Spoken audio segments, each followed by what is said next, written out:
Et oui, une équipe de chic et de choc sur Radio J avec Eva Soto. Et nous avons accueilli en studio Laurent Ganassia. Bonjour Laurent. Bonjour Ilana, bonjour à toutes et à tous.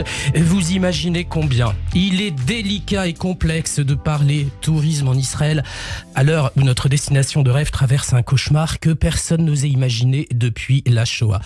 Franchement, quand j'entends un peu partout des manifestes, cris d'appel, lettres ouvertes et autres chroniques d'humeur, j'aurais tellement préféré, Ilana, venir sur votre antenne lancer une vaste pétition pour, disons, je sais pas moi, réclamer le remplacement immédiat de la voix off ridicule et complètement ringarde du spot TV Mauboussin diffusé régulièrement chez nos confrères d'I24 News. Mais bon, il paraît que c'est la voix du boss en personne, m'a-t-on dit. Non, aujourd'hui j'ai envie de parler du jour d'après, sans oublier les jours d'avant.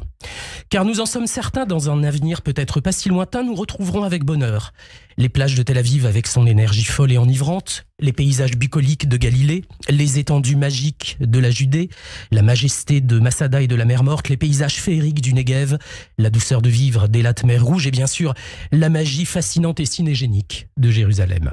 J'aimerais toutefois lancer un appel sinon solennel, du moins ludique, voire optimiste malgré la situation. Et si l'on chérissait le tourisme israélien au lieu de lui reprocher d'être cher? Bon, je ne vais pas vous proposer une soutenance de thèse sur le thème de tout ce qui est rare et cher. Toutefois, les amis, vous en conviendrez, Israël est un pays rare, une destination rare, une terre unique et précieuse comme la prunelle de nos yeux. Alors oui, c'est vrai, pas toujours aussi bon marché et chaleureusement accueillante à l'instar des pays du bassin méditerranéen où ces derniers mois vous vous êtes parfois rendus par dizaines de milliers. Mais n'oubliez pas qu'en Israël, si les serveurs ne font pas toujours un immense sourire quand ils vous apportent votre plat au restaurant, au moins ils ne vous maudissent pas sur 3 générations derrière votre dos.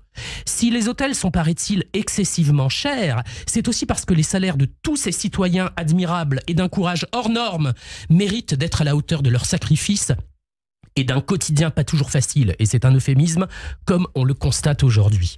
Si un chauffeur de taxi vous facture parfois plus cher que vous l'envisagiez, eh bien songez que c'est peut-être pour glisser un billet le samedi soir à son fils soldat de 20 ans, pour se détendre un peu avec ses potes et ses copines entre 2 missions à Gaza ou à Abu Dis. Si les grands restaurants gastronomiques sont savoureux mais souvent chers, n'oubliez jamais que les centres-villes ou autres centres commerciaux, les fameux canyons, regorgent de sympathiques tablés et de charmantes gargotes à la cuisine savoureuse et très abordable. Alors oui, quand ce sera le moment, voyagez en Israël. Si c'est impossible financièrement d'y passer 3 semaines, allez-y pour 2 semaines. 10 jours, voire un week-end prolongé. Et je vous assure que vous n'êtes pas obligé d'aller dans le même hôtel que votre cousine Levana, fille de Fortuné Sarfati, mariée à un riche ophtalmo du 16e. Les agences de voyage spécialisées sur la destination à Paris ou ailleurs vous conseilleront des plans absolument mirifiques. Et vous verrez que tout ce qui est rare est effectivement cher. Oui, c'est rare une destination aussi plurielle et bienveillante où le samedi soir, 23h, des jeunes filles de 16 ans peuvent déambuler en mini-jupe et débardeurs sans se faire insulter ou importuner. C'est rare un pays où l'on croise des rescapés de la Shoah qui enlacent leurs arrière-petits-enfants en leur murmurant des mots tendres dans une langue nationale miraculeusement ressuscitée et devenue langue nationale.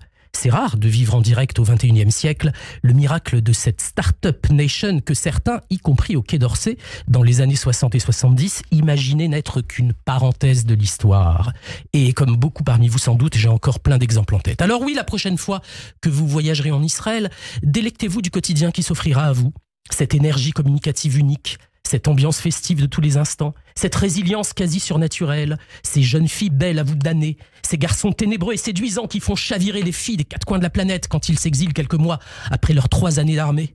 Appréciez le bonheur de ces familles israéliennes en imaginant que leurs grands-parents ou arrière-grands-parents ont peut-être survécu à l'enfer d'Auschwitz, ont affronté la malaria en Galilée, les habitations préfabriquées du fin fond du Negev, la précarité des années précédant l'indépendance de l'État, sans parler de ces milliers de familles qui ont perdu un proche dans toutes les guerres d'Israël, ou plus récemment, un proche, un parent, victime de cette récente barbarie. Oui, je vous assure, un voyage en Israël, c'est aussi redécouvrir son peuple, partager sa renaissance, se convaincre que sa réussite, son bonheur et sa joie de vivre sont aussi les nôtres. Et si l'on chérissait le tourisme israélien au lieu de lui reprocher d'être cher, tout ce qui est rare est cher.